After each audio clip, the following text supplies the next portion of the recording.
বাংলার ভবিষ্যৎ, বাংলাকে যিনি করতে চান, গণতন্ত্রে ফেরত আনতে চান, যার স্বপ্নের সঙ্গে বাংলাদেশের মানুষের স্বপ্ন একাকার হয়ে গেছে, তার বক্তৃতা আমাদের শুনতে হবে।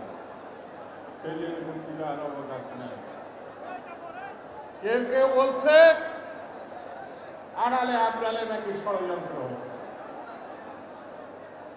এই সরকার এবং গণতন্ত্রের বিপক্ষে। ছোট করে বলি, আজকের ছাত্র দলের এই সমাবেশ প্রমাণ করেছে গণতন্ত্রের বিরুদ্ধে যারা ষড়যন্ত্র করবে তাদের রেহাই দেওয়া হবে না। হবে? জোরে বলেন, জোরে বলেন। ছাত্র দলকে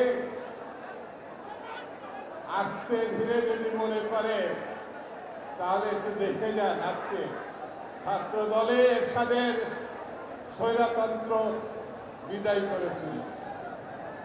24-এর গণঅভ্যুত্থান যেসব শহীদ আমাদেরকে এই পরিবর্তন এনে দিয়েছে, আমি তাদের মাগফিরাত কামনা করি। আর বলে প্রায় 5,500 16 বছরের ছাত্রদল, যুবদল, বিএনপির নেতাকর্মী, সাধারণ মানুষ রক্ত দিয়েছিল। গত 1 মাসের শহীদ এবং যারা আহত হয়েছে তারা প্রমাণ করেছে বাংলাদেশ গণতন্ত্রে ফিরতে চায়। বন্ধুরা, আমাদেরকে ঐক্যবদ্ধ থাকতে হবে। আমি দৃঢ়ভাবে বিশ্বাস করি আমার নেতা তারেক রহমানের সঙ্গে লন্ডনে ডক্টর ইউনূসের সাহেবের যে বৈঠক হয়েছে, সেই বৈঠক অনুযায়ী ফেব্রুয়ারি মাসের মধ্যে নির্বাচন হবে আমি বিশ্বাস করি। এবং ফেব্রুয়ারি মাসের নির্বাচনে বাংলাদেশে গণতান্ত্রিক সরকার প্রতিষ্ঠিত হবে, যে সরকার বাংলাদেশে জাতীয়তাবাদের উপরে ভিত্তি করে সামনে এগিয়ে যাবে, এটাই আমি বিশ্বাস করি।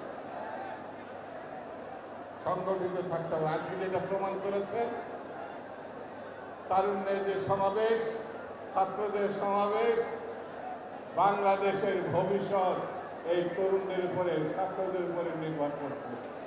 আমি আপনাদের এই সমাবেশকে বিশ্বাস করেন, যতটুকু হতাশা ছিল আজকের এই সমাবেশ সেইটুকু ধ্বংস করে দিয়েছে, বিদায় করে দিয়েছে।